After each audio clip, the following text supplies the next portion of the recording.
But so lighting and color really captivates a lot of things. Anyone see the Grand Budapest Hotel? I think I'm supposed to have seen it, but I don't think I did. So the Grand Budapest Hotel just shows something a little lighthearted compared to those first three things I showed. Grand Budapest Hotel. Just want to find a picture of it. Yeah, we're going to run the trailer without any music or anything, or any sound. I just want to talk about the color, the use of color and whimsy. This is a world that the movie itself, the plot line is a little bit dark. Someone's died. I should also screen that. Someone important has died, and they think the Ralphian has killed her, but he hasn't. It's very lighthearted, very whimsical, Wes Anderson. So even though there's like a really dark, almost somber story to it, the world itself, the characters living, the way they carry themselves is a very bright, whimsical thing. So if we look at the colors, we'll see that even through a dark story, the use of bright colors captures the imagination. It makes you think, it gets you going. It lets you find comedy in things. Just because the colors are very vibrant, the colors are very lively, scenes are played out for comedy. Color and lighting affects a lot of perception. If you see something that's a lot darker, you're more inclined to think it's dark. Think of a comic book example. If you see something that's drawn in a darker, grittier style, right off the bat, you know this is probably going to be more intense. See something drawn lighter, more lighthearted, like the difference between Squirrel Girl and the Avengers, for example. Avengers is probably a bad example. I probably come up with something better, but you get what I'm driving at. Oops. Okay. Lighting and color. Actually, speaking of light, I'll get back to the light. Where are my oopsies? Also, something that books do better than movies is build suspense. So who here, I'm assuming everyone here has seen Jurassic Park? Raise your hand if you haven't. It's been a long time. But you've seen it, right? Yeah. Okay. So one thing that I love about Jurassic Park, you haven't seen it? You haven't seen it? What? Okay, yeah, I've seen it. Oh, okay, then why would you raise your hand? So why'd you ask me That was really simple instructions. So one thing that Jurassic Park is shining is they build suspense very well. Let's think about Jurassic Park. We're kids probably, right? It came out, I think, 97, something like that. So most of us were pretty young back then. Yeah, well, you probably saw it when you were a little older than that, I'm assuming. But, so this whole movie we're shown dinosaurs have been brought back to life. For most kids, their favorite dinosaur was the Tyrannosaurus Rex. For everyone in Jurassic Park, they were most excited. No, I'm not a T-Rex fan either. Like, I like them, but I'm a Triceratops guy. That's respectable. I was a Velociraptor kind of guy. Fair enough. But, so, a lot of people are looking for, including the characters in the movie, are looking forward to seeing the T-Rex more than almost anything. But when they get to the T-Rex exhibit, there's nothing there. Oh, must not be here. They leave a goat to the post. The screen pans away, pans back, it's gone, leaves are rustling. You're like, oh shit, there is a T-Rex after all, you know? Like, it's not just some myth. And then we get to the most famous scene of Jurassic Park. And that's the thing I want to point out. If you think back on the most iconic shots in movie history, you don't think of that. But just thinking of some famous scenes like across all media, a lot of them are tied into suspense. Like the Jurassic Park scene I'm about to show. Jaws, the shark coming up under the surface. That's all suspense. The Shining, where he's bashing through the door screaming, "Here's Johnny!" Like a lot of these famous shots are based off the thrill of the suspense, because we know what's coming, and even then we can't be fully prepared for it.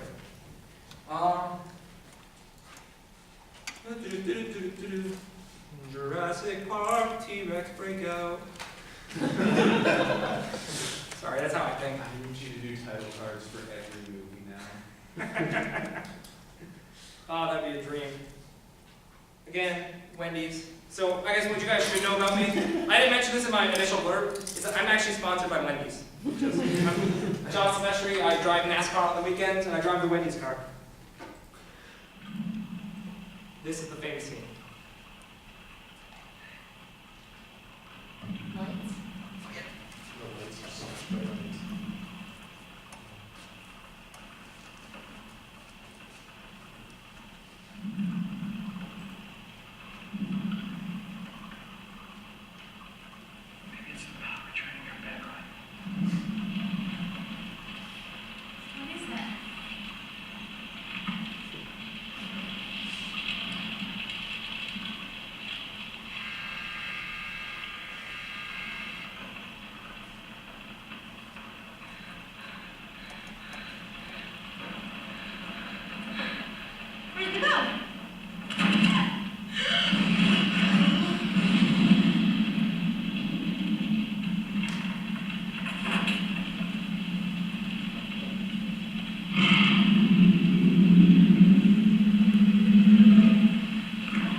excited about what I think is.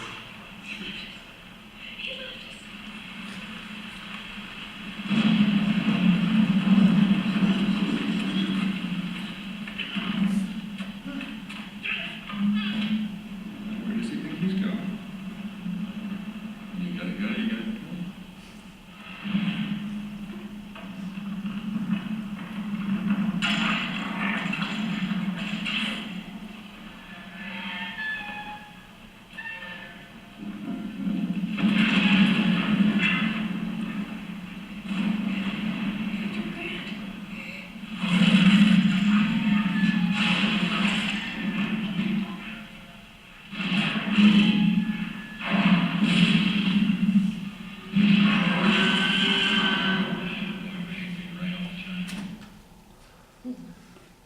So, first and first, just again, going back to the keynote and Glorious Bastards, you see there's a lot of the same similar elements to create the tension there. There was no music, there was the bleak lighting, a very claustrophobic setting where they're inside the car, and again, that suspenseful buildup. Slow pan to the goat, up the T-Rex's leg. The next thing you know, it's breaking through. The figure who's supposed to be all composed books it. And that, of course, is one of the most iconic movie shots, is the water rippling. And at the time, that blew my mind as a child, just the build-up.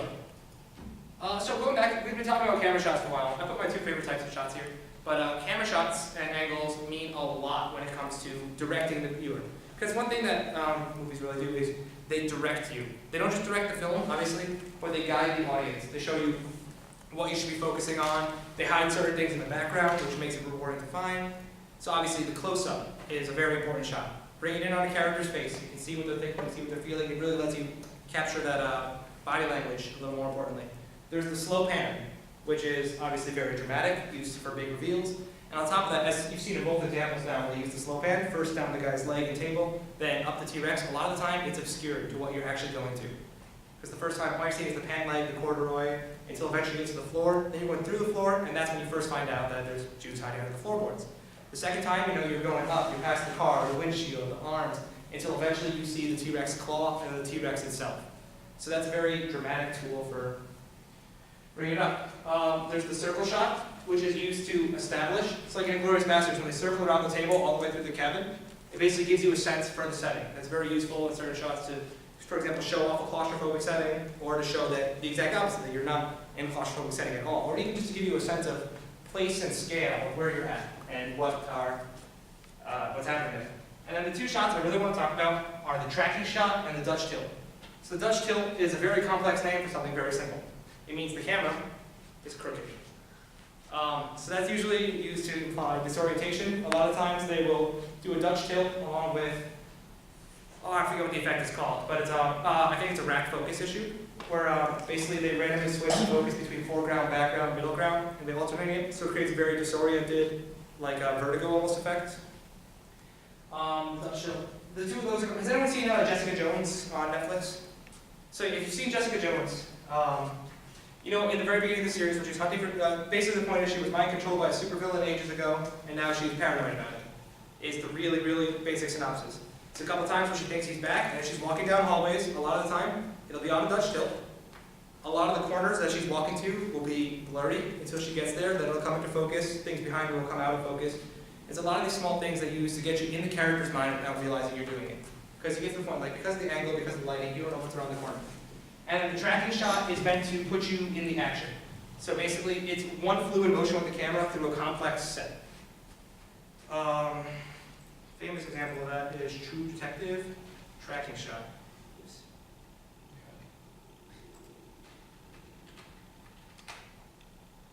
I'm not gonna watch the whole thing. So a tracking shot makes it feel like you're there with the character. It's to create that fast-paced experience. Again, one fluid take.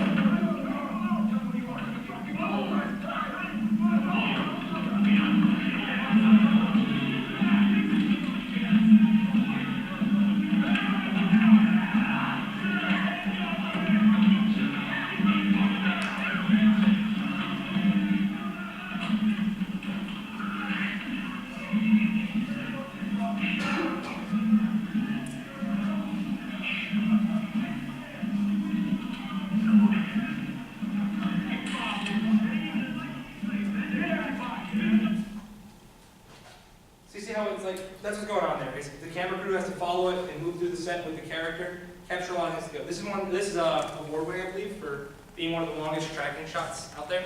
And the fact that all this is captured in one take is very impressive from a back-end side of things. Those are my two favorite camera shots, are the tracking shot and the Dutch tilt. And there's one other one I love that I couldn't find a good example of, but that's the wide-angle shot. So that's when everything is super zoomed out. Obviously, that's used for showing like sense of scale. Like, for example, Star Wars, wide-angle shot, you see huge armies, because that's Lord of the Rings, massive battles you can't begin to fathom. But my personal love for it is, as my brother, who is a playwright, or aspiring playwright, he's only put on a couple of shows at his college, always says, everything is funnier in the wide angle. Like I said, I wish I had a picture to show you guys that, but if you super zoom something out and have one person doing something dumb really off in the background, it's naturally funnier. I can't figure out why. Like I said, I couldn't find a good example. Yeah. Basically, the last thing to talk about is music. Like we were talking about before, the lack of music makes things tense.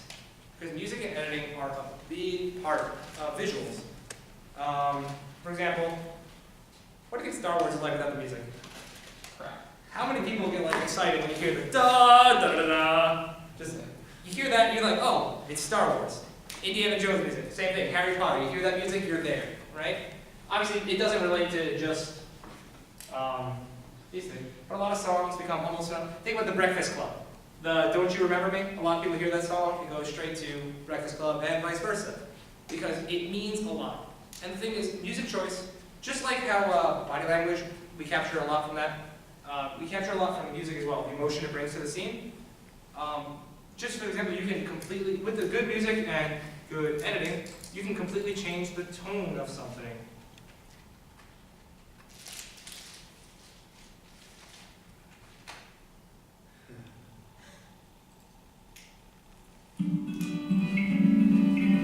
For those of you familiar with Dumb and Dumber, you know this is way wrong.